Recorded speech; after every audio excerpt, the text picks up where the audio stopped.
ನಮಸ್ಕಾರ ಸ್ನೇಹಿತರೆ, ನೀವು ಕೇಳ್ತಾ ಇದ್ದೀರಾ ನಿಮ್ಮ ಬೆಳಗಾವಿಯ ಮೊಟ್ಟ ಮೊದಲ ಸಮುದಾಯ ಬಾನುಲಿ ಕೇಂದ್ರ. ಇದು KLE ವೇಣುಧ್ವನಿ 90.4 FM. ನಮ್ಮ ಇಂದಿನ ವಿಶೇಷ ಕಾರ್ಯಕ್ರಮಕ್ಕೆ ಎಂದಿನಂತೆ ಪ್ರೀತಿಯ ಸ್ವಾಗತ ಕೋರ್ತಾ ಇದ್ದೀನಿ. ನಾನು ಅನುಪಮಾ. ಸ್ನೇಹಿತರೆ, ಪ್ರತಿ ವರ್ಷ ಜೂನ್ 5ರಂದು ವಿಶ್ವ ಪರಿಸರ ದಿನವನ್ನ ಆಚರಿಸಲಾಗುತ್ತೆ. ಪರಿಸರ ಸಂರಕ್ಷಣೆ, ಮಾಲಿನ್ಯ ನಿಯಂತ್ರಣ ಮತ್ತು ಸುಸ್ಥಿರ ಅಭಿವೃದ್ಧಿಯ ಕುರಿತು ಜಾಗೃತಿಯನ್ನ ಮೂಡಿಸಲು ನಮ್ಮೊಂದಿಗಿದ್ದಾರೆ ಹನುಮಂತ್ ಕಲಾದಗಿ, ಸಹಾಯಕ ಕಾರ್ಯಪಾಲಕ ಅಭಿಯಂತರರು ಪರಿಸರ, ಮಹಾನಗರ ಪಾಲಿಕೆ ಬೆಳಗಾವಿ.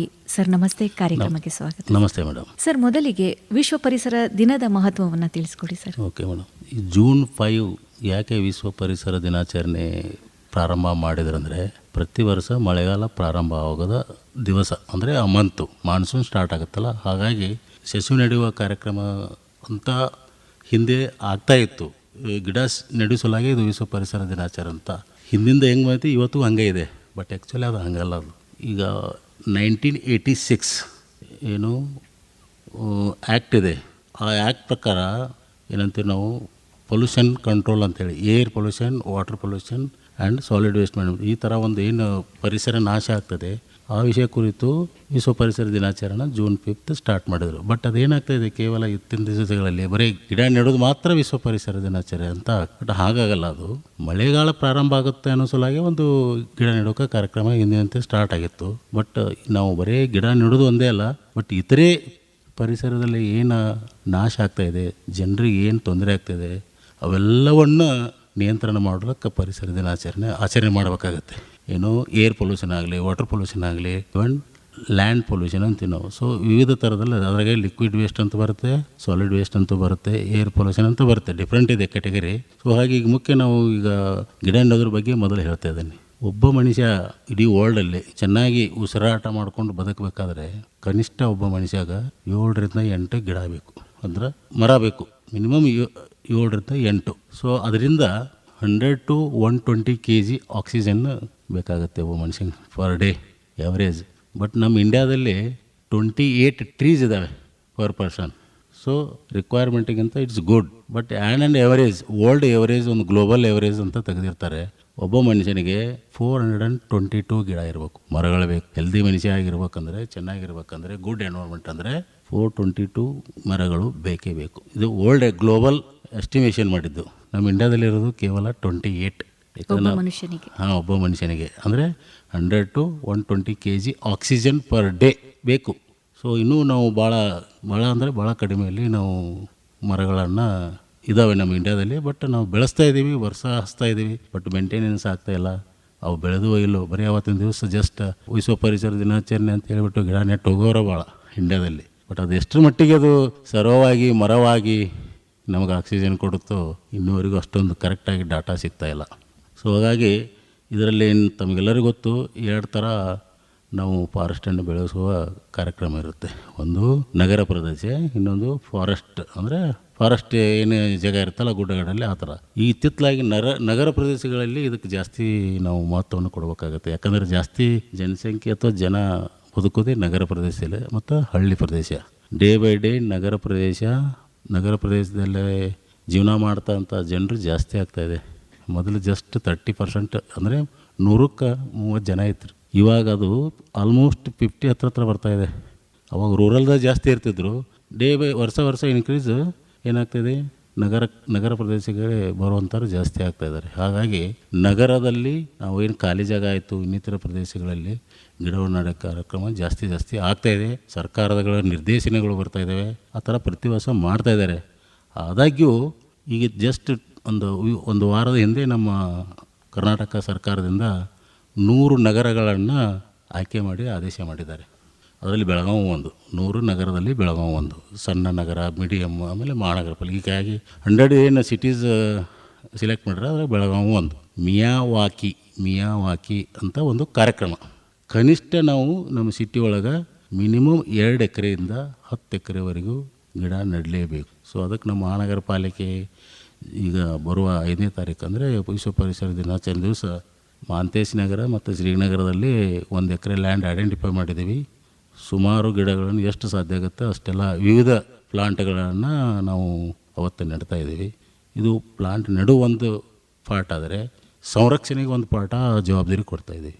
3 years. ಸೊ 3 ಇಯರ್ಸ್ ಆದ ಅದು ಮೇಂಟೈನ್ ಆದರೆ ಅವರಿಗೆ ನಾವು ಏನು ಕಾಂಟ್ರಾಕ್ಟ್ ಕೊಡ್ತೀವಿ ಅದು ಕಂಪಲ್ಸರಿ ಅಂದರೆ ಹಂತವಾಗಿ ಅವ್ರಿಗೆ ಬಿಲ್ ಮಾಡೋ ಅಂದರೆ ಪೇಮೆಂಟ್ ಕೊಡೋ ಮಹತ್ವ ಇರುತ್ತೆ. ಸೊ ಇದೊಂಥರ ವಿನೂತನ ವರ್ಷ ಜನರು ಬರ್ತಾರೆ, NGO ಬರ್ತಾರೆ, ಪಬ್ಲಿಕ್ ಬರ್ತಾರೆ, ಸ್ಕೂಲ್ ಅಲ್ಲಿ ಗಿಡ ಹಚ್ಚಿದ್ದೀವಿ, ಇಲ್ಲಿ ಗಿಡ ಹಚ್ಚಿದ್ದೀವಿ, ಅದು ಎಷ್ಟು ಮಟ್ಟಿಗೆ ಸರ್ವೈವ್ ಆಗುತ್ತೋ ಹಚ್ಚಿದವ್ರಿಗೆ ಗೊತ್ತು, ನಾವೇನು ಹೇಳೋಕ್ಕಾಗಲ್ಲ.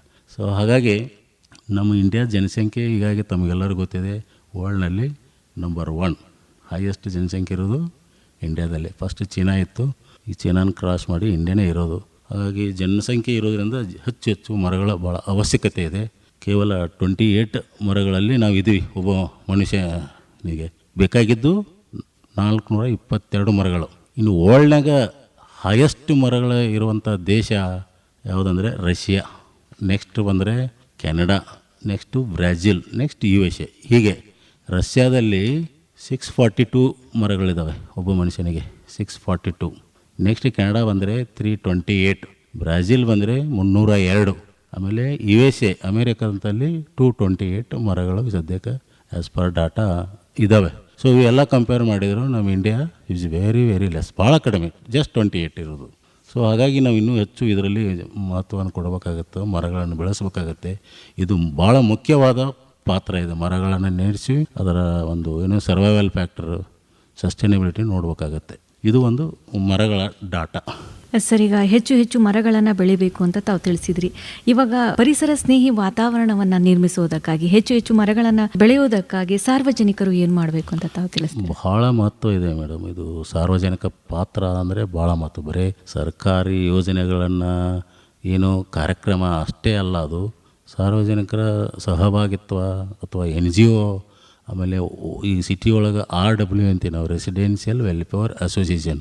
ಆ ಅಸೋಸಿಯೇಷನ್ಸ್ ಎಲ್ಲ ರಿಜಿಸ್ಟರ್ಡ್ ಇದ್ದಾವೆ, ಸ್ವಸಹಾಯ ಗುಂಪುಗಳು ಇರ್ತವೆ, ರಿಟೈರ್ಡ್ ಪರ್ಸನ್ಸ್ ಇರ್ತಾರೆ, ಎನ್ವೈರಮೆಂಟಿಸ್ಟ್ ಅಂದರೆ ಪರಿಸರವಾದಿಗಳು ಇರ್ತಾರೆ. ಸೊ ಇವರೆಲ್ಲರೂ ಸೇರಿ ಏನು ನೆಟ್ಟಂಥ ಗಿಡ, ಈ ಮರ ಅದು ಹೆಮ್ಮರವಾಗಬೇಕಾದ್ರೆ ಅವರ ಸಹಕಾರ ಭಾಳ ಮುಖ್ಯ. ಸರ್, ಈಗ ಪ್ರತಿ ವರ್ಷ ಒಂದೊಂದು ಘೋಷವಾಕ್ಯದಂತೆ ಈ ಒಂದು ವಿಶ್ವ ಪರಿಸರದ ದಿನವನ್ನು ಆಚರಣೆ ಮಾಡಲಾಗುತ್ತೆ. ಈ ವರ್ಷದ ಘೋಷವಾಕ್ಯ ಏನು ಸರ್? ನಾವು ಅದೇ ದೇಶ ನಮ್ಮದು ಸರ್ಕಾರದ ಆದೇಶ ಬಂದೈತಿ, ಮಿಯಾವಾಕಿ ಅಂತಾರೆ. ಮಿಯಾವಾಕಿ ಅಂದರೆ ಕನಿಷ್ಠ 2ರಿಂದ 10 ಎಕರೆ ನಗರ ಪ್ರದೇಶದಲ್ಲಿ ಈ ವರ್ಷ ಮರಗಳನ್ನು ನೆಡುವ ಕಾರ್ಯಕ್ರಮ. ಸಿಟಿ ಲಿಮಿಟ್ ಒಳಗೆ, ಅದು ರೋಡ್ ಡಿವೈಡರ್ ಇರಲಿ, ಓಪನ್ ಜಾಗ ಇರಲಿ, ಅಥವಾ ಕಾರ್ಪೊರೇಷನ್ ಜಾಗ ಇರಲಿ, ಈ ಗಾರ್ಡನ್ ಇರಲಿ, ಮಿನಿಮಮ್ ಇಷ್ಟು ಎಕರೆ. ಅದಕ್ಕಾಗಿ ಅಂತ ಸರ್ಕಾರ ಅನುದಾನ ಬೇರೆ ಬರ್ತಾ ಇದೆ. ಆ ರೀತಿಯಿಂದ ನಾವು ಪ್ಲ್ಯಾನ್ ಹಾಕ್ಕೊಂಡಿದ್ವಿ, ಅದನ್ನು ಮಾಡ್ತೀವಿ ನಾವು. ಸರ್, ಈಗ ಪರಿಸರ ಸಂರಕ್ಷಣೆ ಅಂದರೆ ಬರೀ ಗಿಡ ನೆಡೋದಲ್ಲ ಅಂತ ಮಾತ್ರ ಅಲ್ಲ ಅಂತ ತಾವು ತಿಳಿಸ್ಕೊಟ್ರಿ. ಹಾಗೆಯೇ ತ್ಯಾಜ್ಯ ನಿರ್ವಹಣೆಯೂ ಕೂಡ ಅಷ್ಟೇ ಮುಖ್ಯವಾಗುತ್ತೆ. ಆ ನಿಟ್ಟಿನಲ್ಲಿ ನಗರದಲ್ಲಿರುವಂತಹ ಪ್ಲಾಸ್ಟಿಕ್ ತ್ಯಾಜ್ಯ ಆಗಿರ್ಬೋದು, ಇತರೆ ತ್ಯಾಜ್ಯವನ್ನು ಎಷ್ಟು ಪರಿಣಾಮಕಾರಿಯಾಗಿ ಅದನ್ನ ವಿಲೇವಾರಿ ಮಾಡಲಾಗ್ತಾ ಇದೆ ಅಂತ? ನಮ್ಮ ಬೆಳಗಾವಿ ಮಹಾನಗರ ಪಾಲಿಕೆಯಲ್ಲಿ ಪ್ರತಿನಿತ್ಯ 250 ಟನ್ ಕಸ ಬರುತ್ತೆ ಪ್ರತಿನಿತ್ಯ. ಅದರಲ್ಲಿ 130 ಟನ್ನು ಹಸಿ ಕಸ, 80 ಟನ್ನು ಒಣ ಕಸ, ಉಳಿದು ಈಗ ಮಿಕ್ಸ್ ವೇಸ್ಟ್ ಅಂತೀವಿ ನಾವು, ಆ ಥರ ಬರ್ತಾಯಿದೆ. 250 ಟನ್ಸ್ ಒಂದು ದಿವಸಕ್ಕೆ. ಸೊ ನಾವು ಅದನ್ನು ವೈಜ್ಞಾನಿಕವಾಗಿ ಮನೆಯಿಂದನೇ ಸಗ್ರಿಗೇಷನ್ ಮಾಡಿಸ್ತಾಯಿದ್ವಿ. ಈಗ ಅದಾಗಿ ಹೆಚ್ಚು ಕಡಿಮೆ 80% ಸಪ್ರೇಟ್ ಮಾಡಿ ಕೊಡ್ತಾ ಇದ್ದಾರೆ ಜನರು ಬೆಳಗಾವಿ ಮಹಾನಗರ ಪಾಲಿಕೆ. ನಮ್ಮ ಕರ್ನಾಟಕದಲ್ಲೇ ಹೈಯೆಸ್ಟ್ ಅಂದರೆ ನಾವೇ ಬೆಳಗಾವಿದವರು. ನಾವು ಅವ್ರಿಗೆ ಜನರಿಗೆ ನಮ್ಮ ಮಹಾನಗರ ಪಾಲಿಕೆಗೆ ಧನ್ಯವಾದ ಹೇಳ್ತಾ ಇದ್ದೀವಿ. ಯಾಕಂದ್ರೆ ಸಗ್ರಿಗೇಷನ್ ಮಾಡಿಕೊಟ್ರಂದ್ರೆ ನಮಗದು ಪ್ರೊಸೆಸಿಂಗ್ ಈಸಿ, ಮ್ಯಾನ್ ಪವರ್ ಉಳಿತೈತೆ, ಮತ್ತು ವ್ಯಾಲ್ಯೂ ಪ್ರಾಡಕ್ಟ್ ಅಂದರೆ ಗೋಲ್ಡ್, ಬ್ಲ್ಯಾಕ್ ಗೋಲ್ಡ್ ಅಂತೀವಲ್ಲ, ಗೊಬ್ಬರ, ಕುಕ್ಕಿಂಗ್ ಗ್ಯಾಸ್ ತಯಾರು ಮಾಡ್ತಾಯಿದ್ವಿ, ಕರೆಂಟ್ ತಯಾರು ಮಾಡ್ತಾಯಿದ್ವಿ. ಬೆಳಗಾವಿ ಮಹಾನಗರ ಪಾಲಿಕೆಯಲ್ಲಿ ನಡೀತಾ ಇದೆ ಕಳೆದ 3-4 ವರ್ಷದಿಂದ. ಇನ್ನು ಸಣ್ಣ ಪ್ರಮಾಣ ಆಗ್ತಾಯಿದೆ, 5 ಟನ್ನು 1 ಟನ್ನು ಈ ಥರ. ಈಗ ನಮ್ಮ ಕುಕ್ಕಿಂಗ್ ಪರ್ಪಸು 3 ಪ್ಲಾಂಟ್ ಹಾಕಿದ್ದೀವಿ, 3 ವರ್ಷದಿಂದ ವರ್ಕ್ ಮಾಡ್ತಾಯಿದ್ದೀವಿ. ಒಂದು ಇಂದಿರಾ ಕ್ಯಾಂಟೀನು, ಡೈಲಿ 1/2 ಟನ್ ಹಸಿ ಕಸದಿಂದ 2 ಸಿಲಿಂಡರ್ ಗ್ಯಾಸ್ ತಯಾರಾಗುತ್ತೆ. ಸೊ ಅಲ್ಲಿ ಡೈರೆಕ್ಟ್ ಕುಕ್ಕಿಂಗ್ ಯೂಸ್ ಮಾಡ್ತಾಯಿದ್ದಾರೆ. ಈ ಕಸ ಎಲ್ಲಿಂದರೆ ಅದು ಸುತ್ತಮುತ್ತ ಮನೆಗಳಿಂದ ತಂದಂಥ ಕಸ, ಹಸಿ ಕಸ. 2ನೇದು ಬಂದು ನಿರಾಶ್ರಿತ ಕೇಂದ್ರ ಅಂತ ಒಂದಿದೆ ಕಾಸಬಾಗ್ ಹತ್ರ. ಯಾರು ನಿರ್ಗತಿಕರಿದ್ದಾರೆ ನಮ್ಮ ನಗರದಲ್ಲಿ, ಬಸ್ ಸ್ಟ್ಯಾಂಡು, ರೈಲ್ವೆ ಸ್ಟೇಷನ್ ಅಲ್ಲೆಲ್ಲೋ ಇರ್ತಾರೆ, ಅದಕ್ಕೆ ಆದಂಥ ಒಂದು ಟೀಮ್ ಇದೆ, ನಲ್ಮ ಪ್ರಾಜೆಕ್ಟ್ ಅಂತೀವಿ ನಾವು, ಸೆಂಟ್ರಲ್ ಗೌರ್ಮೆಂಟ್ ಸ್ಕೀಮ್ ಇದು.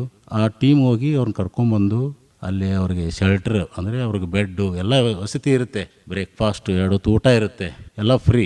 ಅಲ್ಲೂ ಅಡುಗೆ ಮಾಡ್ತಕ್ಕಂಥ ಏನು ಗ್ಯಾಸ್ ಬೇಕಾಗತ್ತಲ್ಲ ಅದು ಸಹಿತ ಆ ಸುತ್ತಮುತ್ತ ಏರಿಯಾ ಮನೆಗಳಿಂದ ಕಸ ಕೊಟ್ಟಂಥ ಹಸಿ ಕಸದಿಂದ ಗ್ಯಾಸ್ ತಯಾರು. ಅಲ್ಲಿ ಡೈಲಿ 2 ಸಿಲಿಂಡರ್ ಗ್ಯಾಸ್ ತಯಾರಾಗ್ತದೆ. ಇನ್ನೊಂದು ಬಂದು ಚಂಪಾಬಾಯಿ ಸ್ಕೂಲ್ ಅಂತಿದೆ. ಆ ಚಂಪಾಬಾಯಿ ಸ್ಕೂಲಲ್ಲಿನೂ ಸಹಿತ ಒಂದು ಹೆಣ್ಮಕ್ಳು ಇರ್ತಕ್ಕಂಥ ಹಾಸ್ಟೆಲ್ಲು, ಡೈಲಿ ಅದೇ ಥರ 2 ಸಿಲಿಂಡರ್ ಗ್ಯಾಸ್ ತಯಾರಾಗ್ತಾ. ಇದು ಕಳೆದ 3 ವರ್ಷದಿಂದ ಕೆಲಸ ನಡೀತಾ ಇರೋದು. ಇನ್ನು APMCಯಲ್ಲಿ 5 ಟನ್ ಹಸಿ ಕಸ ಅಲ್ಲಿ ಏನು ಆಕ್ಷನ್ ಆಗತ್ತೆ ತರಕಾರಿ ಅಲ್ಲೇ ಬಿಟ್ಟು ಹೋಗ್ತಾರೆ. ಅದು ಮತ್ತು ಸುತ್ತಮುತ್ತಲಿಂದ ಏರಿಯಾ ಮನೆದಂತಂದು 5 ಟನ್ನಿಂದ ಕಸದಿಂದ 71 ಯೂನಿಟ್ಸ್ ಪವರ್ ಜನರೇಟ್ ಆಗುತ್ತೆ ಪ್ರತಿ ದಿವಸ. 71 ಯೂನಿಟ್. ಅದನ್ನು ನಾವು ಅಲ್ಲೇ APMC ಸ್ಟ್ರೀಟ್ ಲೈಟು ಅಲ್ಲಿರ್ತಕ್ಕಂಥ ಮಂದಿಗೆ ಸ್ವಲ್ಪ ಕುಕ್ಕಿಂಗಕ್ಕೆ ಅದನ್ನು ಯೂಸ್ ಮಾಡ್ತಾಯಿದ್ದೆ, ಗ್ಯಾಸು ಮತ್ತು ಪವರು. ಸೊ ಈಗ ವಿನೂತನಗಳ ಪದ್ಧತಿಗಳು ಬೆಳಗಾವಿಯಲ್ಲಿ ಸಾಕಷ್ಟು ನಡೀತಾ ಇದೆ. ಇದೆಲ್ಲವೂ ಸಾರ್ವಜನಿಕರ ಸಹಕಾರ. ಬಟ್ ನಾವು ಅವರಿಂದಲೇ ವಿನಂತಿ ಮಾಡ್ತೀನಿ, ಈಗ ಕೇವಲ 80% ಸಗ್ರಿಗೇಷನ್ ಆಗ್ತಾಯಿದೆ. 100% ಸಗ್ರಿಗೇಷನ್ ಅವರ ಅವಶ್ಯಕತೆ ನಮಗೆ ಭಾಳ ಐತಿ. ಯಾಕಂದರೆ ಮುಂದೆ ಈ ಸದ್ಯಕ್ಕೆ ಆನ್ಗೋಯಿಂಗ್ ದೊಡ್ಡ ದೊಡ್ಡ ಪ್ರಾಜೆಕ್ಟ್ ಇದ್ದಾವೆ, ಸರ್ಕಾರದ ನಿರ್ದೇಶನಗಳಿದ್ದಾವೆ, ನಿಯಮಗಳಿದ್ದಾವೆ, central government scheme, state government scheme ಇದ್ದಾವೆ. ಈ ಸದ್ಯಕ್ಕೆ ಆಲ್ರೆಡಿ ಅಗ್ರಿಮೆಂಟ್ ಆಗಿದೆ. 150 ಟನ್ ಹಸಿ ಕಸದಿಂದ ಕಾಂಪ್ರೆಸ್ಡ್ ಬಯೋಗ್ಯಾಸ್ ಪ್ಲಾಂಟ್ ಅಂತೀವಿ ನಾವು. ಈಗ ನಮಗೇನು ಗ್ಯಾಸ್ ಪಂಪ್ ಇದಾವೆ ಸಿಟಿ ಒಳಗೆ, ಯಾರು ಎಲ್ ಪಿ ಜಿ ಈಗ ಎಲ್ಲ, ಯಾಕಂದರೆ ಡೀಸೆಲ್ ಪೆಟ್ರೋಲ್ ಸಿಗ್ತಾ ಇಲ್ಲ, ತಮಗೆಲ್ಲರೂ ಗೊತ್ತಿದೆ. ಈಗೇನೇ ಯುದ್ಧ ಆಗ್ತಾ ಇದರಿಂದ ಹಾಗಾಗಿ ಹೆಚ್ಚಿನ ಇದಕ್ಕೆ ಸರ್ಕಾರದ ಮಹತ್ವ ಕೊಡೋದರಿಂದ ನಮ್ಮ ಬೆಳಗಾವಿ ಕೂಡ ಅದೇ ಒಂದು ಮಾದರಿಯಲ್ಲಿ 150 ಟನ್ನಿಂದು ಹಸಿ ಕಸದಿಂದ ಕಾಂಪ್ರೆಸ್ಡ್ ಬಯೋಗ್ಯಾಸ್ ಪ್ಲಾಂಟ್ ಸೆಟಪ್ ಮಾಡೋ ಯೋಜನೆ ಅನುಮೋದನೆ ಆಗಿದೆ. ಅತಿ ಶೀಘ್ರದಲ್ಲಿ ಇದು ಸ್ಟಾರ್ಟ್ ಆಗ್ತದೆ. ಇದ್ರ ಜೊತೆಗೆ ಒಣಕಸ 80 ಟನ್ ಒಣಕಸ ಅಂದರೆ ಏನು? ಸಾರ್ವಜನಿಕರು ಯೂಸ್ ಮಾಡಿ ಬಿಸಾಕಿದಂಥ ಚಪ್ಪಲ್ಲು, ಹರಕು ಬಟ್ಟೆ, ತಲೆದಿಂಬು, ಬೆಡ್ಡು, ಆಮೇಲೆ ಪ್ಲಾಸ್ಟಿಕ್, ಇದೆಲ್ಲವನ್ನು ಒಳಗೊಂಡಂಥ ಒಣ ತ್ಯಾಜ್ಯ ಅಂತೀವಿ ನಾವು, ಡ್ರೈ ವೇಸ್ಟ್. 80 ಟನ್ ಬರುತ್ತೆ ಒಂದು ದಿವಸಕ್ಕೆ ನಮ್ಮ ಡೈಲಿ. ಎಲ್ಲಿ ಹೋಗುತ್ತೆ? ಏನು ಮಾಡೋಕ್ಕೆ ಸಾಧ್ಯ? ಸೊ ಅದರಿಂದನೂ ಸಹಿತ ನಾವು ಪ್ರತಿ ದಿವಸ Bagalkot cement factory, JK cement factory 2 near by ಇದೆ ನಮ್ಮ ಬೆಳಗಾವಕ್ಕೆ. ಅದು ನಿಯಮಾವಳಿ ಪ್ರಕಾರ ಅವರೇ ಬಂದು ತೊಗೊಂಡು ಹೋಗ್ತಾರೆ ಡೈಲಿ 80 ಟನ್. ಅದಕ್ಕೆ ನಾವು ಇಂಗ್ಲೀಷಲ್ಲಿ ಏನಂತೀವಿ, RDF ಅಂತೀವಿ, ರೆಸಿಡ್ಯುವಲ್ ಫ್ಯೂಯಲ್, RDF ಮೆಟೀರಿಯಲ್. ಅವರು ಅದನ್ನು ಕೋಲ್ ಬದಲಾಗಿ ಇದನ್ನು ಯೂಸ್ ಮಾಡಿ ಸಿಮೆಂಟ್ ತಯಾರಕ್ಕೆ ಯೂಸ್ ಮಾಡ್ತಾರೆ. ಕೋಲ್ ಕಡಿಮೆ ಮಾಡೋದು. ಸೊ ಆ್ಯಸ್ ಪರ್ ರೂಲ್ ಇಂಡಿಯಾದಾಗಿ ಸದ್ಯಕ್ಕೆ 18% ರಿಪ್ಲೇಸ್ಮೆಂಟ್ ಆಲ್ಟರ್ನೇಟಿವ್ ಫ್ಯೂಯಲನ್ನು ಈ ಥರ ಬಳಕೆ ಮಾಡ್ತಾಯಿದ್ದಾರೆ. ಹೈಯೆಸ್ಟ್ ನಮ್ಮ ಕರ್ನಾಟಕದ ಹೈಯೆಸ್ಟು ನಗರ RDF ಮೆಟೀರಿಯಲ್ ಅಂದರೆ ಒಣ ತ್ಯಾಜ್ಯ ಕೋಲ್ ಬದಲಿಗೆ ಉಪಯೋಗ ಮಾಡೋದಂದರೆ ಬೆಳಗಾವಿ ಒಂದೇ. ವರ್ಷಕ್ಕೆ 10,500 ಟನ್ 2 ಸಿಮೆಂಟ್ ಫ್ಯಾಕ್ಟ್ರಿ ಅವರು ಇಲ್ಲಿಂದ ಅವರೇ ವೆಹಿಕಲ್ ತಂದು ಅವರೇ ಹೋಗಿ ಕೋಲ್ ಬದಲಿ ಇದನ್ನು ಬಳಕೆ ಮಾಡ್ತಾರೆ ಸಿಮೆಂಟ್ ತಯಾರಾಗ. ಇದು ಒಳ್ಳೆ ಬೆಳವಣಿಗೆ. ಇದನ್ನು ದಾಟಿ ನಾವು ಮುಂದೆ ಈಗ ಹೋಗ್ತಾ ಇದ್ದೀವಿ. ವೇಸ್ಟ್ ಟು ಎನರ್ಜಿ ಅಂತ ಈಗ ಅಷ್ಟು ದೂರ ಕಳಿಸೋ ಬದಲಿ ಇಲ್ಲೇ ಸಿಟಿ ನಿಯರ್ ಬೈ ಕೆಲವೊಂದು ಜನ ಭಾಳ ಮುಂದೆ ಬಂದಿದ್ದಾರೆ. ಒಳ್ಳೆ ಟೆಕ್ನಾಲಜಿ ಇದೆ, ಪವರನ್ನು ಜನ್ರೇಟ್ ಮಾಡ್ತಾರೆ. ಈಗ ಜಸ್ಟ್ ಇನ್ನು ಸ್ಟಾರ್ಟ್ ಆಗಬೇಕು. ಬಟ್ ಪ್ರಬಲ್ ಇನ್ನೊಂದು 6 ತಿಂಗಳಲ್ಲಿ ಅದು ಪ್ರಾರಂಭ ಆಗ್ತದೆ. ಕಸದಿಂದ ರಸ ನಮ್ಮ ನಗರದಲ್ಲಿ ಬಹಳಷ್ಟು ಒಂದು ಪರಿಣಾಮಕಾರಿಯಾದಂತಹ ತ್ಯಾಜ್ಯದ ಬಳಕೆ ಆಗ್ತಾ ಇದೆ ಅಂತ ತಿಳಿಸ್ಬೋದು. ಹೌದು ಸರ್, ಹೌದು. ಈಗ ಇನ್ನೊಂದು ಸಣ್ಣ ಪುಟ್ಟ ಹೇಳ್ಬೇಕಂದ್ರೆ ನಿಮ್ಗೆ, ನಮ್ಮ ನೇಕಾರ ಕಾಲನಿ ಇದೆ ದಕ್ಷಿಣ ಬೆಳಗಾವದಲ್ಲಿ. ಅಲ್ಲಿ ಕೈಮಗ್ಗಗಳು ಭಾಳ, ಪ್ರತಿನಿತ್ಯ ಕೈಮಗ್ಗದಿಂದ ಬರ್ತಕ್ಕಂಥ ಜವಳಿ ತ್ಯಾಜ್ಯ, ಟೆಕ್ಸ್ಟೈಲ್ ವೇಸ್ಟ್ ಅಂತೀವಿ ನಾವು, 300 to 500 kg ಬರುತ್ತೆ. ಅವರು ಅದನ್ನೇನೂ ಮಾಡೋಕ್ಕೆ ಬರೋಂಗಿಲ್ಲ. ಅಲ್ಲೆಲ್ಲೋ ಗಟ್ರದಲ್ಲಿ ಅಥವಾ ಎಲ್ಲೆಲ್ಲೋ ಕಾಸ್ಬಾಗ್ ರೋಡಲ್ಲಿ, ಓಲ್ಡ್ PB ರೋಡಲ್ಲಿ ಹಾಕ್ತಾಯಿದ್ರು. ಅದು ಗಂಟೆ ಮೂಟೆ ಕಟ್ಟಿದ್ರೆ ನಮ್ಮ ಡೋರ್ ಟು ಡೋರ್ ಏನು ವೆಹಿಕಲ್ ಹೋಗ್ತಾರೆ ಅವರು ತೊಗೋತಾ ಇರಲಿಲ್ಲ. ಸೊ ಅದನ್ನು ಏನು ಮಾಡಿದ್ವಿ ನಾವು, ಒಂದು ಸಾರಿ ನಮ್ಮ ಪೂಜ್ಯ ಮಾಜಿ ಮಹಾಪೌರ್ ಮಂಗೇಶ್ ಪವಾರ್ ಸರ್ ಅಂತ ಇದ್ರು ಲಾಸ್ಟ್ ಇಯರ್. ಅವರ ಒಂದು ಐಡಿಯಾ ವಿಚಾರವನ್ನು ಹೇಳಿದರು. ಈ ಸದ್ಯಕ್ಕೆ ಅದು ಎವ್ರಿ ಡೇ 100ರಿಂದ 150 ಪಿಲ್ಲೋಗಳು ತಯಾರಾಗ್ತದೆ. ತಲೆದಿಂಬು ಜವಳಿ ತ್ಯಾಜ್ಯನ ತರೋದು, ಬಟ್ಟೆ ತೊಗೋದು. ಈಗ ಅಲ್ಲೊಂದು 2 SH ಗ್ರೂಪ್ಗಳು ಕೆಲಸ ಮಾಡ್ತಾಯಿದ್ದಾವೆ. ಅದಕ್ಕೊಂದು ಸ್ವಲ್ಪ ಸ್ಯಾನಿಟೈಸರ್ ಮಾಡಿ ಜಸ್ಟ್ ಹೊಲಿಗೆ ಯಂತ್ರ ಇಟ್ಟು ಪಿಲ್ಲೋಗಳನ್ನು ತಯಾರು ಮಾಡ್ತಾಯಿದ್ದಾರೆ. 138 ರೂಪೀಸ್ ಒಂದು ಪಿಲ್ಲೋ ಮಾರ್ತಾಯಿದ್ದಾರೆ. ಸೊ ಈ ಥರ ಸಣ್ಣ ಸಣ್ಣ ಪುಟ್ಟಗಳ ಸಹಿತ ಮರುಬಳಕೆ ಆಗ್ತಾಯಿದೆ. ಯಾರು ಅಂಗಡಿಕಾರರು ಮಾರ್ತಾರಲ್ಲ, ಪಿಲ್ಲೋ ಮಾರಾಟ ಅಂಗಡಿಕಾರರು ಸ್ವತಃ ಅಲ್ಲಿ ಬಂದು ಪರ್ಚೇಸ್ ಮಾಡಿ ಪಬ್ಲಿಕ್ಕಿಗೆ ಸೇಲ್ ಮಾಡ್ತಾಯಿದ್ದಾರೆ. ಸೊ ಈ ಥರದಂಥ ಹೊಸ ಪದ್ಧತಿಗಳು ಬೆಳಗಾವಲ್ಲಿ ನಡೀತಾ ಇದ್ದಾವೆ. ಜೊತೆಗೆ ನಮ್ಮಲ್ಲಿ 12,000 ತೆಂಗಿನ ಮರಗಳು ಇದಾವೆ ಸಿಟಿಯಲ್ಲಿ. 12,000 ತೆಂಗಿನ ಮರಗಳು. ಇದು ಸಹಿತ ಪೂಜ್ಯ ಮಾಜಿ ಮಹಾಪೌರ್ ಮಂಗೇಶ್ ಪವಾರ್ ಅವರದೊಂದು ಐಡಿಯಾ. ಈ ತೆಂಗಿನ ಮರಗಳು ಏನಾಗ್ತಿದ್ವು, ಒಣಗ್ಕೊಂಡು ಅಲ್ಲೇ ಬೀಳ್ತಿದ್ವು, ಗಟ್ರ ಮೇಲೆ ಬೀಳ್ತಿದ್ವು, ರಸ್ತೆ ಮೇಲೆ ಬೀಳ್ತಿತ್ತು. ಆ ಬಿದ್ದಂಥ ತೆಂಗಿನ ಮರ ನಮ್ಮ ಸ್ಟಾಫು ಎತ್ತಾ ಇರಲಿಲ್ಲ, ಅಲ್ಲೇ ಬಿದ್ದುಬಿಡೋದು. ಸೊ ಇದೊಂಥರ ಸಿಟಿ ಅನ್ಹೈಜಿನಿಕ್. ಅದರಿಂದ ಪೊಲ್ಯೂಷನ್ ಆಗ್ತಿತ್ತು, ಗಟ್ರ್ ಬ್ಲಾಕೇಜ್ ಆಗ್ತಿತ್ತು, ಸೊಳ್ಳೆ ಕ್ರಿಯೇಟ್ ಆಗ್ತಿದ್ವು, ಜನರಿಗೆ ಆಜು ಬಾಜು ಮನೆಯವರಿಗೆ ಹೆಲ್ತು ಹಾಳಾಗಿ ಹೋಗ್ತಿತ್ತು. ಅದಕ್ಕೊಂದು ಐಡಿಯಾ ಮಾಡಿಬಿಟ್ಟು ತೆಂಗಿನ ಮರ ಎತ್ತಕ್ಕೆ ಒಂದು ವೆಹಿಕಲ್ ನಾವು ಡೆಪೋಟ್ ಮಾಡಿದ್ವಿ, ಲೇಬರ್ ಸಮೇತ. ಅದೇ ಕಾಸ್ಬಾಗ್ ಏರಿಯಾದಾಗ ತರ್ತಾರೆ. ಅಲ್ಲಿ ನಿರಾಶ್ರಿತ ಕೇಂದ್ರದಲ್ಲಿ ಏನಿರ್ತಾರ, ಸ್ವಲ್ಪ ಶಕ್ತಿ ಇರ್ತಕ್ಕಂಥ ಹುಡುಗರು ಆ ಒಂದು ತೆಂಗಿನ ಪೊರಕೆಯಿಂದ, ಇದು ತೆಂಗಿನ ಗರಿಯಿಂದ ತೆಂಗಿನ ಪೊರಕೆ ಮಾಡಕತ್ತಾರ. ಅವ್ರು ನಮ್ಮ ಪೌರ ಕಾರ್ಮಿಕರು ಏನು ಕಸ ಹೊಡಿತಾರಲ್ಲ, ಸೇಮ್ ಅವ್ನು ಪೊರಕೆ ಮಾಡ್ತಾಯಿದ್ದಾರೆ. ಅದನ್ನು ನಾವು ಪರ್ಚೇಸ್ ಮಾಡ್ತೀವಿ. ಸೊ ಈ ಸಣ್ಣ ಪುಟ್ಟಗಳನ್ನು ಬೆಳವಣಿಗೆಗಳು, ವಿನೂತನ ಪದ್ಧತಿಗಳು ಬೆಳಗಾವಿಯಲ್ಲಿ ನಡೀತಾ ಇದೆ. ರಾಜ್ಯ ಮಟ್ಟದಲ್ಲಿ ಇದು ಎಲ್ಲ ಈಗಾಗಲೇ ನಾವು ಪ್ರೆಸೆಂಟೇಷನ್ ಕೊಟ್ಟಿದ್ವಿ. ಸರ್ಕಾರ ಮಟ್ಟದಲ್ಲಿ ಪ್ರಶಂಸನೀಯ ಸಹಿತ ಆಗಿದೆ. ಇದರ ಜೊತೆಗೇನು ಸಣ್ಣ ಪುಟ್ಟ ವಿನೂತನ ಪದ್ಧತಿಗಳು ನಡೀತಾ ಇದ್ದಾವೆ. ಮಹಾನಗರ ಪಾಲಿಕೆ. ನಮ್ಮ ನಗರದಲ್ಲಿ ಇಷ್ಟು ಪರಿಣಾಮಕಾರಿಯಾಗಿ ಈ ಒಂದು ತ್ಯಾಜ್ಯದ ಬಳಕೆ ಆಗ್ತಾ ಇದೆ ಅನ್ನೋದನ್ನ ಕೇಳಿದ್ರೆ ಬಹಳ ಸಂತೋಷ ಆಗುತ್ತೆ ಸರ್. ಸ್ನೇಹಿತರೆ, ಕಾರ್ಯಕ್ರಮದಲ್ಲಿ ಈಗ ಚಿಕ್ಕದೊಂದು ವಿರಾಮ.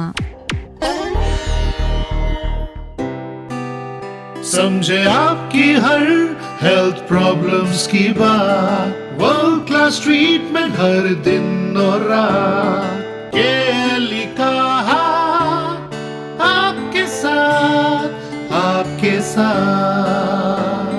KLE Society's Dr. Prabhakar Kore Super Speciality Hospital. Cure for all health related problems. Experienced doctors and ultra modern facilities के साथ. KLE Society's Dr. Prabhakar Kore Super Speciality Hospital and Medical Research Center, Nehru Nagar, Belagavi. Call 08312 473777. KLE ಕನಸು ನನಸದ ವೇಣುಧ್ವನಿ, ವೇಣುಧ್ವನಿ. ಮತ್ತೆ ಪ್ರೀತಿಯ ಸ್ವಾಗತ ಕಾರ್ಯಕ್ರಮಕ್ಕೆ. ನೀವು ಕೇಳ್ತಾ ಇದ್ದೀರಾ, ಇದು ವಿಶೇಷ ಕಾರ್ಯಕ್ರಮದಲ್ಲಿ ನಮ್ಮೊಂದಿಗಿದ್ದಾರೆ ಹನುಮಂತ ಕಲಾದಗಿ, ಸಹಾಯಕ ಕಾರ್ಯಪಾಲಕ ಅಭಿಯಂತರರು ಪರಿಸರ, ಮಹಾನಗರ ಪಾಲಿಕೆ ಬೆಳಗಾವಿ. ಸರ್, ಇನ್ನು ಹೆಚ್ಚಾಗ್ತಾ ಇರುವಂತಹ ವಾಹನಗಳ ಸಂಖ್ಯೆಯಿಂದ ನಗರದ ಒಂದು ಗಾಳಿಯ ಒಂದು ಗುಣಮಟ್ಟದ ಮೇಲೆ ಯಾವ ರೀತಿಯ ಪರಿಣಾಮ ಉಂಟಾಗುತ್ತೆ ಅಂತ? ಭಾಳ ಪರಿಣಾಮ ಅನ್ನೋಂಗಿಲ್ಲ ರೀ, ವಿಪರೀತ ಪರಿಣಾಮ ಆಗ್ತಾ ಇದೆ ಡೇ ಟು ಡೇ. ಕಂಪೇರಿಟಿವ್ಲಿ ಏನೋ ಬೆಂಗಳೂರಂತೂ ತಮಗೆಲ್ಲರಿಗೂ ಗೊತ್ತಿದೆ. ಇನ್ನೂ ನಮ್ಮ ಬೆಳಗಾವಿ ಭಾಳ ಬೆಸ್ಟು, ಯಾಕಂದ್ರೆ ಇಲ್ಲಿ ಮರಗಳು ಹೆಚ್ಚಿದ್ದಾವೆ. ಹೈಯೆಸ್ಟು ಮರಗಳು ಗಾರ್ಡನ್ಗಳು ಇರೋದ್ರೆ ಮೈಸೂರು ಬಿಟ್ಟರೆ ಬೆಳಗಾವಿ ಕರ್ನಾಟಕದಲ್ಲಿ. ಬೇರೆ ಸಿಟಿ ಕಂಪೇರ್ ಮಾಡಿ ಬೆಳಗಾವಿ ಭಾಳ ಉತ್ತಮ ವಾತಾವರಣ ಹೊಂದಿದೆ. ಆದಾಗ್ಯೂ day by day, every year ಎಷ್ಟು ವಾಹನಗಳನ್ನು ಪರ್ಚೇಸ್ ಆಗ್ತಾಯಿದೆ, ಅಂಕಿ ಸಂಖ್ಯೆ ನೋಡಿದರೆ ಮುಂದಿನ ದಿವಸ ಭಾಳ ಕಷ್ಟ ಅಂತ ಅನಿಸುತ್ತೆ. ಹಾಗಾಗಿ ಇಂಧನ ಕೊರತೆ ಭಾಳ ಆಗ್ತಾಯಿದೆ, ಡೀಸೆಲ್ ಆಗಲಿ ಪೆಟ್ರೋಲ್ ಆಗಲಿ. So next future is EV vehicle ಅಂತ ನಾವು ಚಾರ್ಜಿಂಗ್ ವೆಹಿಕಲ್ಗಳು. ಸೊ ಅವನ್ನೆಲ್ಲ ಬಳಕೆ ಮಾಡಿದ್ರೆ, ಅಥವಾ ಸ್ಕೂಟಿ ಆಗಲಿ ಕಾರ್ ಆಗಲಿ ಬಳಕೆ ಮಾಡಿದರೆ ನಾವು ಪರಿಸರಕ್ಕೆ ನಾವು ಪೂರಕವಾಗ್ತೀವಿ. ಅದಲ್ಲದೆ ನಾವು ಮಹಾನಗರ ಪಾಲಿಕೆಯು ಸಹಿತ ಪ್ರತಿ ವರ್ಷ ಈಗ ಅಂಗವಿಕಲರಿಗೆ ಸಹಿತ ವಾಹನಗಳನ್ನು ಕೊಡುವ ಒಂದು ಪದ್ಧತಿ ಇದೆ. 2 ವೀಲರ್ 3 ವೀಲರ್ ಅಂಗವಿಕಲರು ಅವೆಲ್ಲ ನಾವು EV ವೆಹಿಕಲ್ಗಳನ್ನು ಪರ್ಚೇಸ್ ಮಾಡಿ ಕೊಡುವ ಪದ್ಧತಿ ಕಳೆದ 3 ವರ್ಷದಿಂದ ನಡೀತಾ ಇದೆ. ಜೊತೆಗೆ ಕಸದ ಗಾಡಿ ಸಹಿತ EV ವೆಹಿಕಲ್, ಸ್ಮಾಲ್ EV ವೆಹಿಕಲ್ಗಳು ನಮ್ಮಲ್ಲಿ ಇದ್ದಾವೆ, ಇನ್ನೂ ಫ್ಯೂಚರ್ಲಿ ಪರ್ಚೇಸ್ ಮಾಡ್ತಾ ಇದೆ. ಸೊ ಈ ಇಂಧನ ಬಳಸ್ತಕ್ಕಂಥ ವಾಹನಗಳನ್ನು ರಿಪ್ಲೇಸ್ ಮಾಡೋ ಸಲುವಾಗಿ EV ವೆಹಿಕಲ್ ಪ್ರಮೋಟ್ ಮಾಡೋದು ಭಾಳ. ಸರ್, ಈಗ ತಾವು ಹಸಿ ಕಸದ ಹಾಗೇನೆ ಒಣ ಕಸದ ವಿಲೇವಾರಿ, ಅದರ ಬಳಕೆ ಯಾವ ರೀತಿ ಮಾಡಬೇಕು ಅನ್ನೋದ್ರ ಬಗ್ಗೆ ತಿಳಿಸ್ಕೊಟ್ರಿ. ಇನ್ನು ನಗರಗಳಲ್ಲಿ ಈ ಒಂದು ಎಲೆಕ್ಟ್ರಾನಿಕ್ ತ್ಯಾಜ್ಯ, ಈ ತ್ಯಾಜ್ಯ ಅಂತ ಬರುತ್ತಲ್ಲ, ಅದರ ವಿಲೇವಾರಿಯನ್ನ ಮಾಡಲಿಕ್ಕೆ ಯಾವ ಒಂದು ವಿಧಾನವನ್ನು ಅನುಸರಿಸಬೇಕು ಅಂತ ತಾವು ಹೇಳ್ತೀರಾ? ಘನತ್ಯಾಜ್ಯ ವಸ್ತು ವಿಲೇವಾರಿ ನಿಯಮ 2016 ಏನು ಬಂತು, ಇಲ್ಲಿವರೆಗೂ ಅದು ಕೇವಲ 3 ವಿಧದಲ್ಲಿ ನಾವು ಸಗ್ರಿಗೇಷನ್ ಮಾಡಿ ತೋತಾ ಇದ್ದೀವಿ: ವೆಟ್ಟು, ಡ್ರೈ ಮತ್ತು ಹಜಾರ್ಡಸ್ ಅಂತ. ಬಟ್ ಇತ್ತಿತ್ತಲಾಗಿ ಮೊನ್ನೆ ಏಪ್ರಿಲ್ 1ರಿಂದ ಹೊಸ ನಿಯಮ, ಸುಪ್ರೀಂ ಕೋರ್ಟ್ ಒಂದು ನಿರ್ದೇಶನದಂತೆ ಹೊಸ ನಿಯಮ ಬಂತು. ಅದೇ ಘನತ್ಯಾಜ್ಯ ವಸ್ತು ವಿಲೇವಾರಿ ನಿಯಮ 2026 ಏಪ್ರಿಲಿಂದ ಸ್ಟಾರ್ಟ್ ಆಗಿದೆ. ನಾವು ಈಗ ಸಾರ್ವಜನಿಕರಿಗೆ ಅವೇರ್ನೆಸ್ ಕೊಡ್ತಾ ಇದ್ದೀವಿ. ಇನ್ನು ಸಗ್ರಿಗೇಷನ್ 3 ಅಲ್ಲ 4 ಅಂತ, 3 ಅಲ್ಲ 4. It's a mandatory. ಒಂದು ವೆಟ್ ವೇಸ್ಟ್ ಅಂದರೆ ಹಸಿ ಕಸ, ಒಣ ಕಸ. 3ನೇದು ಸ್ಯಾನಿಟರಿ ವೇಸ್ಟ್ ಅಂತೀವಿ. 4ನೇದು ವಿಶೇಷ ತ್ಯಾಜ್ಯ. ವಿಶೇಷ ತ್ಯಾಜ್ಯದಲ್ಲಿ ಈ ವೇಸ್ಟ್ ಮೇನ್ ಇರುತ್ತೆ. ಈ ವೇಸ್ಟು ಅಥವಾ ಜನ ಮನೆಗೆ ಪೇಂಟ್ ಮಾಡಿ ಹೋಗಿರ್ತಾರೆ ಆ ಡಬ್ಬ, ಅಥವಾ ತಮ್ಮ ಗಾರ್ಡನ್ಗೆ ಏನೋ ಪೆಸ್ಟಿಸೈಡ್ ಯೂಸ್ ಮಾಡಿರ್ತಾರೆ, ದ್ಯಾಟ್ ಈಸ್ ಹಜಾರ್ಡಸ್. ಇದೇನದು ವಿಶೇಷ ತ್ಯಾಜ್ಯ. ಇದು 4ನೇ ಕೆಟಗರಿ. ಇದು ಮ್ಯಾಂಡೇಟರಿ. ಏಪ್ರಿಲಿಂದ ಸ್ಟಾರ್ಟ್ ಆಗಿದೆ. ನಾವು ಈಗ ಜಸ್ಟ್ ಅವೇರ್ನೆಸ್ ಕೊಡ್ತಾ ಇದ್ದೀವಿ. ಹಂತವಾಗಿ ಇದನ್ನು ಮ್ಯಾಂಡೇಟರಿ ಮಾಡಿ ಸೆಗ್ರಿಗೇಷನ್ ಮಾಡೋದ್ರಿಂದ ನಮಗದು ಮರುಬಳಕೆಗೆ ಈಸಿ. ಇದು ಮಿಕ್ಸ್ ಮಾಡಿ ಬಂತಂದರೆ ನಮ್ಮ ಲೇಬರ್ ಎಲ್ಲ ಮಿಕ್ಸ್ ಸಪ್ರೇಟ್ ಮಾಡಿ ಗೊಬ್ಬರ ತಯಾರು ಮಾಡಿ ಡ್ರೈ ವೇಸ್ಟ್ ಸಿಮೆಂಟ್ ಫ್ಯಾಕ್ಟ್ರಿ ಕಳಿಸೋದು ಈ ಥರ ಆಗ್ತಾಯಿತ್ತು. ಇದದು ಚೇಂಜ್ ಮಾಡಿ 4 ವಿಧದಲ್ಲಿ ನಾವು ಸೆಗ್ರಿಗೇಷನ್ ಮಾಡೋಕ್ಕೆ ಪ್ರಾರಂಭ ಮಾಡ್ತೇವೆ. ಸರ್, ಇವಾಗ ಹವಾಮಾನ ಬದಲಾವಣೆ ಮತ್ತು ಈ ಒಂದು ಪರಿಸರ ಸಂರಕ್ಷಣೆ ಇವೆರಡರ ನಡುವೆ ಇರುವಂತಹ ಸಂಬಂಧ ಏನು ಅಂತ? ಪರಿಸರ ಸಂರಕ್ಷಣೆಗಂತ ಒಂದು ತಮಗೆ ಈ ಮೊದಲು ಹೇಳಿದ್ನಿ ಆ್ಯಕ್ಟ್ ಬಂತು 1986, ಪರಿಸರ ಸಂರಕ್ಷಣೆ ಕಾಯ್ದೆ 1986 ಮೂಲ. ಅದು ಆ 1986 ನಿಯಮದಿಂದ ಇವೆಲ್ಲ ನಮ್ಮ ಘನತ್ಯಾಜ್ಯ ವಸ್ತು ವಿಲೇವಾರಿ ನಿಯಮ 2016, 2026 ಬಂತು. ಅದ್ರ ಜೊತೆಗೇ ಈಗ ನಮಗೇನು ಇಂಪ್ಯಾಕ್ಟ್ ಆಗ್ತಾಯಿದೆ ಅಂದರೆ, ಪ್ಲಾಸ್ಟಿಕ್ ಬಳಕೆ ಮಾಡೋದ್ರಿಂದ ನೀರು, ಇದು ಯಾವುದೊಂದು ಸರ್ಫೇಸ್ ವಾಟರ್ ಅಂತ ಬರ್ತೀವಿ, ನದಿ ಮೂಲಗಳಾಗಲಿ ಇನ್ನಿತರ ಭಾಳ ದುಷ್ಪರಿಣಾಮ ಆಗ್ತಾಯಿದೆ. ಸೊ ಹಾಗಾಗಿ ನಾವು ಪರಿಸರ ಅಂತಂದರೆ ಬರೀ ಗಿಡ ನೋಡಿದ್ರೆ, ಪರಿಸರ ಸಂಸ್ಕರಣೆ ಬರೀ ಗಿಡ ನೋಡೋದ್ರಿಂದಲ್ಲ, ನಮ್ಮ ಸಾರ್ವಜನಿಕ ಭಾಗಿತ್ವನೂ ಭಾಳ ಅದ. ತ್ಯಾಜ್ಯ ನಿರ್ವಹಣೆ, ತ್ಯಾಜ್ಯ ವಿಲೇವಾರಿದೊಳಗೂ ಸಹಿತ ಪಬ್ಲಿಕ್ದು ಕೋಆಪರೇಷನ್ ಭಾಳ ಬೇಕಾಗುತ್ತೆ. ಆ ನಿಟ್ಟಿನಲ್ಲಿ ಪ್ಲಾಸ್ಟಿಕ್ ಬಳಕೆಯನ್ನು ಸಂಪೂರ್ಣವಾಗಿ ನಿಷೇಧ ಮಾಡಿದೆ ಸರ್ಕಾರ. ಆದಾಗ್ಯೂ ಸಹಿತ ಇವತ್ತಿಗೂ ಪ್ಲಾಸ್ಟಿಕ್ ಬಳಕೆ ಆಗ್ತಾ ಇದೆ ಅಲ್ಲೆಲ್ಲೆಲ್ಲೇ.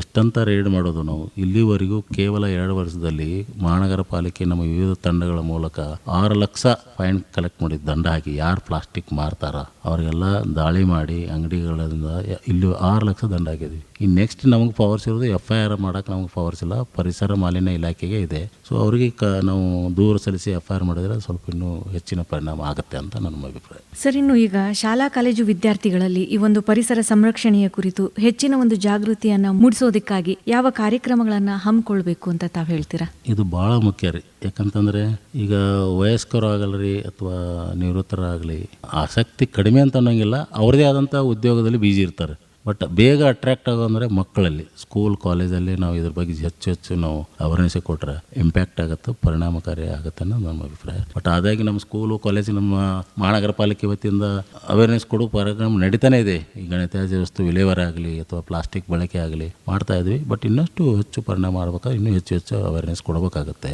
ನಮ್ಮಲ್ಲಿ ನಗರದಲ್ಲಿ 7 LED ಸ್ಕ್ರೀನ್ ಹಾಕಿವಿ, ಅಲ್ಲೂ ಡಿಸ್ಪ್ಲೇ ಮಾಡ್ತಾ ಇದ್ವಿ. ಪ್ಯಾಂಪ್ಲೆಟ್ಸು, ಪೇಪರ್ ಎಲ್ಲ ಆಗ್ತದೆ, ಬಟ್ ಇನ್ನೂ ಪರಿಣಾಮಕಾರಿ ಆಗಬೇಕಾಗಿದೆ. ಸ್ನೇಹಿತರೆ, ಕಾರ್ಯಕ್ರಮದಲ್ಲಿ ಈಗ ಚಿಕ್ಕದೊಂದು ವಿರಾಮ. ನೆನಪುಗಳ ಮಾತು ಮಧುರ.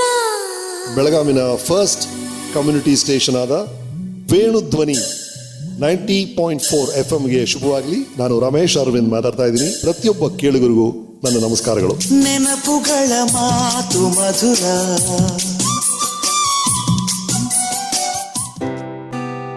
समझे आपकी हर हेल्थ प्रॉब्लम्स की बात, वर्ल्ड क्लास ट्रीटमेंट हर दिन और रात, केली का हाथ आपके साथ, आपके साथ. KLE Society's Dr. Prabhakar Kore Super Speciality Hospital. Cure for all health related problems. Experienced doctors and ultra modern facilities के साथ KLE Society's Dr. Prabhakar Kore Super Speciality Hospital and Medical Research Center, Nehru Nagar, Belagavi. Call 08312 473777. ಕೇಯಲಿ ಕನಸು ನನ್ನ ಸದಾ ವೇಣುಧ್ವನಿ, ವೇಣುಧ್ವನಿ. ವಿರಾಮದ ನಂತರ ಮತ್ತೆ ಪ್ರೀತಿಯ ಸ್ವಾಗತ. ನೀವು ಕೇಳ್ತಾ ಇದ್ದೀರಾ, ಇದು KLE ವೇಣುಧ್ವನಿ 90.4 FM. ವಿಶ್ವ ಪರಿಸರ ದಿನದ ಅಂಗವಾಗಿ ಪರಿಸರ ಸಂರಕ್ಷಣೆಯ ಕುರಿತು ಜಾಗೃತಿಯನ್ನ ಮೂಡಿಸ್ತಾ ಇದ್ದಾರೆ ಹನುಮಂತ್ ಕಲಾದಗಿ, ಸಹಾಯಕ ಕಾರ್ಯಪಾಲಕ ಅಭಿಯಂತರರು ಪರಿಸರ, ಮಹಾನಗರ ಪಾಲಿಕೆ ಬೆಳಗಾವಿ. ಸರ್, ಇನ್ನು ನಗರವಾಸಿಗಳು ತಮ್ಮ ಒಂದು ದೈನಂದಿನ ಜೀವನದಲ್ಲಿ ಅಳವಡಿಸಿಕೊಳ್ಳಲೇಬೇಕು ಅನ್ನುವಂತಹ ಒಂದು ಪರಿಸರ ಸ್ನೇಹಿ ಅಭ್ಯಾಸಗಳು ಯಾವ್ಯಾವು ಅಂತ? ನಾವು ಕಂಡಂತೆ ಬೆಳಗಾವಿ ಮಹಾನಗರ ಪಾಲಿಕೆ ಪ್ರಪ್ರಥಮವಾಗಿ ನಾವು ಲಾಸ್ಟ್ ಇಯರು ರೋಡ್ ಡಿವೈಡ್ರಿಗೆ ಏನು ವಾಟರ್ ಬಾಟ್ಲ್ ಯೂಸ್ ಮಾಡಿ ಬಿಸಾಕಿರ್ತಾರೆ, 1 ಲೀಟರ್ 2 ಲೀಟರ್ ಕಲೆಕ್ಟ್ ಮಾಡಿ ವಾಟರ್ ಬಾಟಲ್ ಡ್ರಿಪ್ ಮೆಥಡ್ ಅಂತ ಎಲ್ಲ ಒಂದೊಂದು ರೋಡ್ ಡಿವೈಡರ್ ಗಿಡಕ್ಕೆ ಹಾಕಿದ್ವಿ. ತಾವು ನೋಡಿರ್ಬೇಕು ಎಲ್ಲ ಕಡೆ. ಇವತ್ತು ಒಂದು ಬಾಟ್ಲ್ ಇಲ್ಲವು. ಇಷ್ಟು ಸಹಕಾರ ನಡೆದ್ರೆ ಸಾಕು ನಮಗೆ. ಅದನ್ನ ಯಾರೋ ಬರ್ತಾರೆ, ಬಾಟ್ಲ್ ಕಿತ್ತೋಗಿರ್ತಾರೆ, ಏನೇನೋ ಆಗ್ತಾಯಿದೆ. ಆಮೇಲೆ ಈಗ ಆಗಲ್ಲ ಅಂತ ಹೇಳ್ಬಿಟ್ಟು ಈಗ ನಾವು ಅದನ್ನು ಡ್ರಿಪ್ ಮಾಡಿಬಿಟ್ಟಿದ್ವಿ. ಸೊ ಆ ಥರ ಒಂದೇ ಅಂತಲ್ಲ, ಇನ್ನು ಹೆಚ್ಚು ಗಿಡ ನೆಡಬೇಕಾದ್ರೂ ಸಾರ್ವಜನಿಕಗಳು ಕೋಆಪ್ರೇಷನ್ ಮಾಡಲೇಬೇಕು. ಮತ್ತು ಇನ್ನೊಂದು ಹೇಳ್ತೀನಿ ನಿಮಗೆ, ನಮ್ಮ ವರ್ಲ್ಡಲ್ಲಿಗೆ ಅಗದಿ ಲೀಸ್ಟ್ ಟ್ರೀ ಇರುವಂಥ ಕಂಟ್ರಿಗಳು ಹೇಳ್ತೀನಿ. ಯಾವ ಮರುಭೂಮಿ ಜಾಸ್ತಿ ಇರುತ್ತೆ ಅವು ಲೀಸ್ಟೇ ಮರಗಳ. ಕತಾರ್ದಲ್ಲಿ ವರ್ಲ್ಡ್ದಾಗ ಭಾಳ ಅಂದರೆ ಲೀಸ್ಟ್ ಇರತಕ್ಕಂಥ ಮರಗಳಿರ್ತಕ್ಕಂಥ ದೇಶ ಕತಾರ್.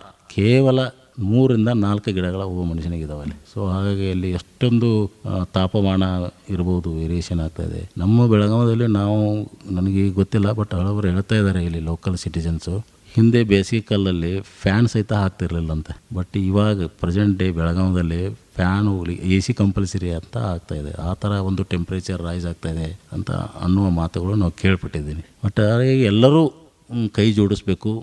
ನೆಟ್ಟ ಗಿಡಗಳು ಸಂರಕ್ಷಣೆ ಆಗಬೇಕು, ಮರವಾಗಿ ಬೆಳಿಬೇಕು, ಆಕ್ಸಿಜನ್ ಕೊಡಿಬೇಕು, ಜನರು ಬದುಕಬೇಕು. ಸರ್, ಇನ್ನು ನಮ್ಮ ನಗರದಲ್ಲಿ ನಮ್ಮ ಮುಂದಿನ ತಲೆಮಾರಿಗಾಗಿ ನಾವು ಯಾವ ರೀತಿಯ ಒಂದು ಪರಿಸರದ ಪರಂಪರೆಯನ್ನು ಬಿಟ್ಟು ಹೋಗಬೇಕು ಅಂತ ತಾವು ತಿಳಿಸ್ತೀರಾ ಮುಂದಿನ ಪೀಳಿಗೆಗಾಗಿ? ನಮ್ಮ ಭಾರತ ದೇಶ ಹೈಯೆಸ್ಟ್ ಜನಸಂಖ್ಯೆ ಉಳ್ಳ ದೇಶ. ನಗರ ಪ್ರದೇಶಗಳು ಬೆಳೀತಾನೆ ಇದೆ, ಪ್ರತಿ ವರ್ಷ ಇನ್ಕ್ರೀಸ್ ಆಗ್ತಾ ಇದೆ. ಅಂದರೆ density of the population per capita ಅಂತೀವಿ ನಾವು, ಹೆಚ್ಚಾಗ್ತಾ ಇದೆ. ಸೊ ನಾವು ಮುಂದಿನ ಪೀಳಿಗೆ ಭಾಳ ಚೆನ್ನಾಗಿ ಉಸಿರಾಟದಿಂದಾಗಿ ಆರೋಗ್ಯವಾಗಿರ್ಬೇಕಂದ್ರೆ ಹೆಚ್ಚೆಚ್ಚು ಮರಗಳನ್ನು ಬೆಳಿಬೇಕು.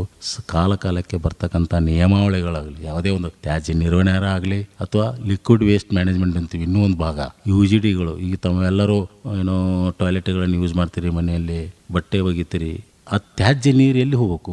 ಆ್ಯಸ್ ಪರ್ ನಮ್ಮದೇನು ಒಳಚರಂಡಿ ಇರ್ತದೆ ಸಿಸ್ಟಮ್, ಆ ಸಿಸ್ಟಮಲ್ಲಿ ಹೋಗಿ ಒಂದು ಸೈಂಟಿಫಿಕ್ ಆಗಿ ಟ್ರೀಟ್ ಆಗಿ ಡಿಸ್ಪೋಸ್ ಆದರೆ ಒಂದು ನಾವು ಪರಿಸರವನ್ನು, ಒಳ್ಳೆ ಪರಿಸರವನ್ನು ನಾವು ಕಾಪಾಡ್ಕೋಬೇಕು. ಮುಂದೆ ಫ್ಯೂಚರಲ್ಲಿ ಅದು ಹೆಲ್ಪ್ ಆಗ್ತದೆ ಅಂತ. ಸರ್, ಈ ಒಂದು ವಿಶ್ವ ಪರಿಸರ ದಿನಾಚರಣೆಯ ಅಂಗವಾಗಿ ಮಹಾನಗರ ಪಾಲಿಕೆಯಿಂದ ಯಾವುದಾದ್ರೂ ಜಾಗೃತಿ ಕಾರ್ಯಕ್ರಮವನ್ನೇನಾದರೂ ಹಮ್ಮಿಕೊಂಡಿದ್ದೀರಾ ಸರ್? ಈಗ ನಾವು ಅವತ್ತೇ 5ನೇ ತಾರೀಕಿನ ದಿವಸ ಅಂದರೆ ಪರಿಸರ ದಿನಾಚರಣೆ ದಿವಸ 2 ಎಕರೆಯಲ್ಲಿ ಸಂಪೂರ್ಣ ಗಿಡ ನೆಡುವ ಕಾರ್ಯಕ್ರಮ ಹಾಕ್ಕೊಂಡಿದ್ದೀವಿ. ಜೊತೆಗೆ ಈಗ ರೆಡ್ ಕ್ರಾಸ್ ಅಂತ ಆಗಲಿ, ಇನ್ನಿತರೆ ಬೇರೆ ಬೇರೆ ಒಂದು ಸರ್ವಿಸ್ ಮ್ಯಾಟ್ರ್ ಇರ್ತಕ್ಕಂಥ ಸಂಸ್ಥೆಗಳು ಸಹಿತ ಅಲ್ಲೆಲ್ಲೇ ಗಿಡಗಳನ್ನು ನೆಡಿತಾ ಇದ್ದಾರೆ.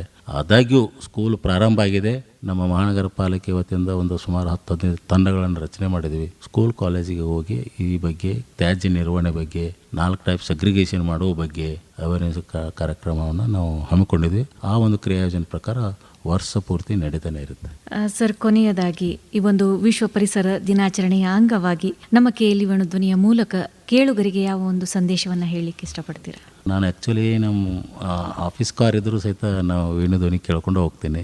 ಫೀಲ್ಡ್ ವಿಸಿಟ್ಗೆ ಹೋಗ್ಬೇಕಾದ್ರೆ, ಮನೆಗೆ ಹೋಗ್ಬೇಕಾದ್ರೆ ಕಾರಲ್ಲಿ ಕೇಳ್ತಾ ಇರ್ತೀವಿ. ಯೂಸಲಿ ಭಾಳ ಚೆನ್ನಾಗಿ ಮೂಡ್ ಬರ್ತಾಯಿದೆ. ಮೇಲಾಗಿ ನಾನು ಈ ಕಾರ್ಯಕ್ರಮ ಇಲ್ಲಿ ಕೊಡ್ತಾ ಇರೋದು 3ನೇದು. ಈ ಹಿಂದೆ 2 ಕಾರ್ಯಕ್ರಮ ಕೊಟ್ಟಿದ್ದೆ ಬೇರೆ ಬೇರೆ ವಿಷಯವಾಗಿ. ಇವತ್ತಿನ ಭಾಳ ಖುಷಿ ಆಯಿತು. ಯಾಕಂದರೆ ವಿಶ್ವ ಪರಿಸರ ದಿನಾಚರಣೆಗೆ ಕೇವಲ ಪರಿಸರ ನಿಯಂತ್ರಣ ಮಂಡಳಿ ಕಚೇರಿಯ ಆಫೀಸರ್ಸ್ ಮಾತ್ರ ಕೊಡ್ತಾಯಿದ್ರು. ಮಹಾನಗರ ಪಾಲಿಕೆಗೆ ಅವಕಾಶ ಕೊಟ್ಟಿದ್ದಕ್ಕೆ ತಮಗೆ ಹೃತ್ಪೂರ್ವಕ ಅಭಿನಂದನೆಗಳು ತಿಳಿಸ್ತೇನೆ. ಖಂಡಿತ ಸರ್. ಈ ಒಂದು ವಿಶ್ವ ಪರಿಸರದ ದಿನಾಚರಣೆಯ ಅಂಗವಾಗಿ ಪರಿಸರದ ಸಂರಕ್ಷಣೆ ಜೊತೆಗೆ ಮಾಲಿನ್ಯವನ್ನು ಯಾವ ರೀತಿ ನಿರ್ವಹಣೆ ಮಾಡಬೇಕು, ಅದನ್ನು ಯಾವ ರೀತಿ ಪರಿಣಾಮಕಾರಿಯಾಗಿ ಬಳಕೆ ಮಾಡಬೇಕು ಅನ್ನೋದ್ರ ಬಗ್ಗೆ ಸಾಕಷ್ಟು ಮಾಹಿತಿಯನ್ನು ಹಂಚಿಕೊಂಡ್ರಿ. ಧನ್ಯವಾದಗಳು ಸರ್. Thank you. ಧನ್ಯವಾದ.